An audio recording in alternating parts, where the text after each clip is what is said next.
Hello students, welcome back to our channel. Students, अभी हम study कर रहे हैं हमारा topic that is issue of shares. Students, under subscription के हमने जो दोनों पार्ट थे दैट इज एट प्रीमियम और एट पार, हम दोनों स्टडी कर चुके हैं। आज हम नया टॉपिक स्टार्ट कर रहे हैं हमारा that is calls in arrear. Calls in arrear क्या होता है स्टूडेंट्स? अब हमें पता है कि चाहे हम अलॉटमेंट की बात करें, चाहे हम अपनी कॉल मनी की बात करें, तो इन दोनों ही टाइम पे जो हमारी कॉल्स होती हैं वो पहले ड्यू की जाती है, उसके बाद रिसीव की जाती है। अब हमने किसी कैंडिडेट को बोला, किसी शेयर होल्डर को बोला कि जी आपकी नेक्स्ट पेमेंट ड्यू हो चुकी है, आप हमें पेमेंट कर दीजिए, और उन्होंने अभी तक पेमेंट नहीं की। इसका मतलब क्या है? वो उनका कॉल्स इन एरियर हो गया है।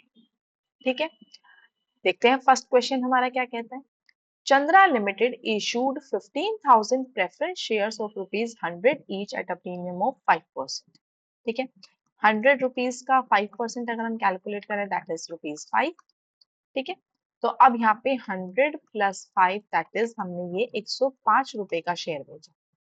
Payments were as follows. अब यहाँ पे पेमेंट भी की गई है, तो देखते हैं कैलकुलेशन क्या। पहले तो इन सबकी टोटल देख लेंगे, कितना आएगा। 25 प्लस 45, ये हो जाएगी हमारी वैल्यू 70।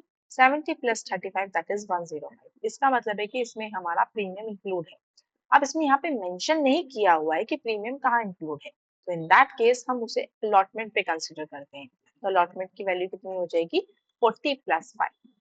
ठीक है, The applications for 14,000 preference shares were received and all were accepted. तो यहाँ पे हमने इशू तो किए थे 15,000, लेकिन हमें एक्सेप्ट हुए 14,000, तो ये अंडर सब्सक्रिप्शन हो गया। तो जिस इन दैट केस जिसने की हमें एप्लीकेशन रिसीव हुई है, हम उतनों को रखेंगे। ठीक है, तो पहले इसकी पेमेंट देख लेते हैं। एप्लीकेशन पे हमारा होगा 14,000 मल्टीप्लाइड बाई 25, तो वैल्यू हमारी कितनी आ जाएगी? 3,50,000। अलॉटमेंट की अगर हम बात करें तो 14,000 मल्टीप्लाइड बाय 14, 5,60,000 प्लस 14 इंटू 5, 70,000। तो ये वैल्यू हो जाएगी 6,30,000। ठीक है, नेक्स्ट हम देख रहे हैं हमारी 35,000, तो वैल्यू हो जाएगी 14,000 मल्टीप्लाइड बाय 35,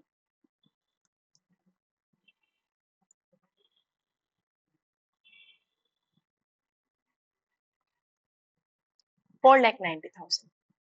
अब यहाँ उन्होंने बोला है all the money was duly received except, except क्या? The first and final call on 200 shares, यानी कि जब हमने फर्स्ट एंड फाइनल कॉल को कॉल किया तो वहां पे हमारे 14,000 शेयर होल्डर में से 200 शेयर्स ऐसे थे जिन्होंने पेमेंट हमें नहीं करी, यानी कि वो हमारा कॉल्स इन एरियर हो गया है। तो अभी तक तो जो हमारी पहले की एंट्री है उनको हम कर लेते हैं, वो जो हमें बहुत अच्छे से आती भी है। तो सबसे पहले तो हम क्या करते हैं, एप्लीकेशन की हम पहले रिसीव करते हैं, फिर ड्यू करते हैं, तो एंट्री हो जाएगी bank account debit to preference shares capital account that is of receive. कितना? 3,50,000 एंड 3,50,000। उसके बाद हम इनको कर देंगे ड्यू। ड्यू की एंट्री रहेगी preference share application account debit to preference shares capital account. कितना? 3,50,000 एंड 3,50,000। उसके बाद हम करते हैं हमारी अलॉटमेंट की, तो अलॉटमेंट पहले हम करते हैं ड्यू, उसके बाद हम करते हैं रिसीव, और ड्यू की अमाउंट, ड्यू की एंट्री पर ही हमारा प्रीमियम शो किया जाता है। तो ये क्या हो जाएगी आपकी फर्स्ट ड्यू की एंट्री जो है, preference share allotment account debit to preference share capital and to securities premium. कितना? ये हमारा है, पहले आ जाएगा 6,30,000 हमारा फुल पेमेंट, और 5,60,000 हमारा कैपिटल में, और साथ साथ हमारा सिक्योरिटीज प्रीमियम में कितना आ जाएगा? 70,000। तो ये कंप्लीट आपकी रहेगी एंट्रीज।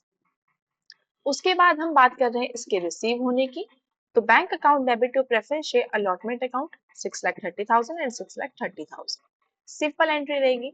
उसके बाद हम देख रहे हैं हमारी फर्स्ट कॉल को ड्यू करने की एंट्री, तो सिंपल एंट्री है हमारी preference share first and final call account debit to preference share capital account 4,90,000 and 4,90,000। अब हमने यहाँ पे रिसीव करी है हमारी फर्स्ट एंड फाइनल कॉल, तो यहाँ पे एंट्री हमारी क्या हो जाएगी स्टूडेंट? यहाँ पे थोड़ी मिस्टेक हो रही है, मैं इसको नीचे कर रही हूँ एंट्री। तो ये एंट्री हो जाएगी आपकी bank account debit calls in arrear. Student जब भी हम अपने कॉल्स इन एरियर या फिर कॉल्स इन एडवांस की बात करते हैं, चाहे एडवांस हो हमारा चाहे हमारा एरियर हो, दोनों ही हमारे हमेशा रिसीव की अमाउंट पर शो किए जाते हैं। ठीक है, तो यहाँ पे हमारा आ जाएगा calls in arrear account debit to preference share first and final call. कितना रिसीव होना था? 4,90,000। एरियर कितनी हो गए आपके? 200 पे 35। 200 शेयर होल्डर्स थे जिन्होंने आपको फर्स्ट एंड फाइनल कॉल की पेमेंट नहीं करी, तो कितने हो जाएंगे ये आपके? 7,000।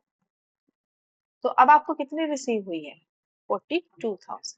बस यही है आपके, सॉरी 4,90,000 है, ये 7,000 हो जाएगा आपका। तो इसमें से इसको माइनस कर देंगे तो वैल्यू आ जाएगी आपकी 384, 4,83,000। ये एंट्री आपको समझ में आई स्टूडेंट?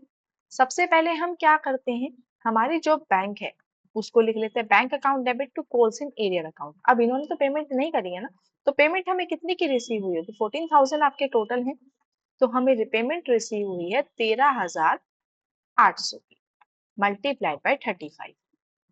ठीक है, और बोला तो हमने सभी को ही है, यानी कि 14,000 के 14,000 को बोला है, लेकिन उनमें से 200 शेयर होल्डर ऐसे थे जिन्होंने हमें पेमेंट नहीं करी। तो यहाँ पे एंट्री हो जाएगी हमारी 200 मल्टीप्लाइड बाई 35 दैट इज 7,000, और 4,90,000 में से जब हम 7,000 को माइनस करेंगे तो वैल्यू आ जाएगी 4,83,000। और स्टूडेंट चाहे अगर हम इसको इससे मल्टीप्लाई करें तो हमारी वैल्यू भी यही आनी चाहिए। इन दैट केस हमारा क्वेश्चन बिल्कुल ठीक होता है। एक और क्वेश्चन देख लेते हैं, क्या कहता है हमारा ये। Ramesh steel limited issued 25,000 equity shares of rupees 10 each at a premium of 20%। यानी कि 10 रुपए के शेयर पे अगर हम 20% कैलकुलेट करें तो वैल्यू आ जाएगी 2, यानी कि 10 रुपए का शेयर बिक रहा है हमारा 12 रुपए में। पेबल एज फॉलोज, कैसे 3 रुपए हमारे आए हैं एप्लीकेशन में, 4.5 पर शेयर ऑन अलॉटमेंट। 4.5 में हमारा जो है अलॉटमेंट पे प्रीमियम भी इंक्लूड है, तो अलॉटमेंट की अमाउंट कितनी हो गई? 2.5 प्लस 2। ठीक है, और फर्स्ट एंड फाइनल कॉल पे आपको रिसीव हुए हैं 2.5 रुपीज। तो जब हम इनका टोटल कर रहे हैं तो वैल्यू कितनी आ जाएगी? 2.5 प्लस 2.5 प्लस 3, सॉरी 5 हो जाएगा, 5 प्लस 3 हो जाएगा 8, तो हमारे फाइनल कॉल कितने का हो गया? 2 रुपीज का। ठीक है, कोई प्रॉब्लम इसमें? आगे हम देखते हैं applications for 20,000 equity shares were received. अब रिसीव हुई थी हमने इशू की थे 25,000, लेकिन हमें एप्लीकेशन रिसीव हुई है 20,000 की। तो अब हमें 25,000 से कोई मतलब नहीं है, अब हम जो एंट्री करेंगे वो हम 20,000 से करेंगे। ठीक है, तो यहाँ पे हमारी एंट्री क्या हो जाएगी? 20,000 multiplied by 3 that is 60,000। 20,000 multiplied by 2.5 that is 50,000, plus हम कर देंगे 20,000 मल्टीप्लाइड बाय 2 दैट इज 40,000। तो वैल्यू आ जाएगी आपकी 90,000 कंप्लीट।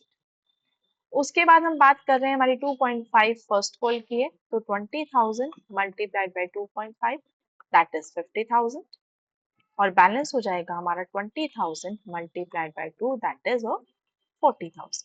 ये हमारी पेमेंट्स हो। अब आगे इन्होंने क्या बोला है?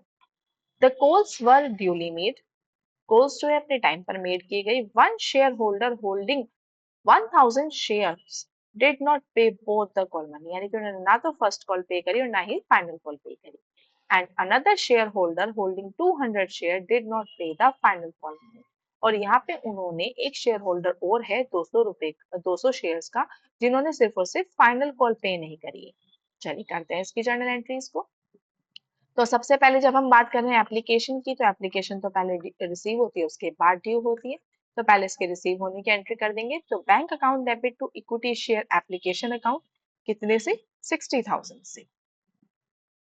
क्लियर है स्टूडेंट? अब इसी अमाउंट के साथ हम इसको क्या कर देंगे? ड्यू कर देंगे। तो ड्यू की एंट्री क्या हो जाएगी? Equity share application account debit to equity share capital account, कितना से? सेम अमाउंट से 60,000 60,000। अब उसके बाद हम ड्यू करेंगे हमारी अलॉटमेंट अमाउंट के, तो इसके बाद रिसीव होती है। तो अलॉटमेंट पे ही जब हम अलॉटमेंट की ड्यू की एंट्री करते हैं तो उसी पर ही हम अपने प्रीमियम को शो करते हैं। तो एंट्री क्या हो जाएगी हमारी, equity share allotment account debit to equity share capital account to securities premium. तो हमारी वैल्यू है 20,000 मल्टीप्लाइड बाय 4.5, वैल्यू हो जाएगी 90,000। और शेयर कैपिटल की वैल्यू है हमारी 20,000 इंटू 2.5, दैट इज 50,000। और सिक्योरिटी प्रीमियम हो गया हमारा 2 रुपए का, तो इसलिए वैल्यू आ जाएगी 40,000। ठीक है, अब हमारी ये हो गई ड्यू की एंट्री। तो हम इसको नेक्स्ट कर देंगे हमारी रिसीव की एंट्री। तो क्या एंट्री हो जाएगी, bank account debit to equity share allotment account 90,000 and 90,000। ठीक है, अब हम नेक्स्ट देख रहे हैं हमारे यहाँ पे फर्स्ट कॉल को ड्यू करने की एंट्री क्या रहेगी, equity share first call account debit to equity share capital account, कितना 50,000 50,000। अब यहाँ पे क्या हुआ है, रिसीव करते हुए हमारे एक शेयर होल्डर जिन्होंने हमारे 1000 शेयर्स को होल्ड किया हुआ था, उन्होंने हमारी फर्स्ट और फाइनल दोनों कॉल को ही पे नहीं किया। तो ये क्या हो जाएगा, bank account debit calls in arrear account debit to equity share first call account. Payment कितनी रिसीव होनी थी, 50,000। 1000 शेयर होल्डर्स ने पेमेंट नहीं करी, कितनी पेमेंट, 2.5, दैट इज 2500 रुपीज आने थे जो कि उन्होंने पे नहीं किए। तो हमें रिसीव कितने हुए हैं, हमें रिसीव हुए हैं 19,000 पे 2.5, दैट इज ऑफ 47,500। क्लियर हुआ। अब स्टूडेंट हम बात करते हैं हमारी फाइनल कॉल की। तो फाइनल कॉल को भी हम पहले ड्यू करेंगे, उसके बाद रिसीव करेंगे। तो ड्यू तो पे तो हम सभी को ड्यू करेंगे, यानी कि कॉल तो सभी को की जाएगी। तो equity share second and final call account debit to equity share capital account that is of 40,000 40,000। अब हम यहाँ क्या कर रहे हैं, अब उन्होंने दोबारा क्या किया, यहाँ पे दो शेयर होल्डर हो गए। एक 1000 शेयर होल्डर थे जो जिन्होंने फर्स्ट कॉल भी नहीं दी थी और सेकंड भी नहीं दी थी, और इसके साथ एक एडिशनल 200 शेयर होल्डर और थे जिन्होंने हमारी सेकंड फाइनल कॉल पे ही नहीं करी। तो सबसे पहले एंट्री क्या हो जाएगी, bank account debit calls in arrear account debit to equity share second and final call. तो यहाँ पे हम क्या कर लेंगे इसको, यहाँ पे हमारी पेमेंट हो जाएगी कॉल्स इन एरियर की कितनी है, 1000 multiplied by 2 that is of 2000, और साथ में 200 multiplied by 2 that is of 400। तो वैल्यू कितनी हो गई आपकी 2400। टोटल अमाउंट आपको रिसीव होनी थी 40,000, जिनमें से उन्होंने 2400 ने हमें पेमेंट नहीं की है, तो हमें पेमेंट कितनी रिसीव हुई है 37,600। और यही हमारी हो जाएंगी इसकी जर्नल एंट्रीज। स्टूडेंट्स, अगर आपको जो हमने क्वेश्चन डिस्कस कर रहे हैं उनमें अगर कोई भी डाउट हो तो आप हमारे कमेंट सेक्शन में अपने डाउट्स को मेंशन कर सकते हैं। If you like our class then please do like, share and subscribe our channel.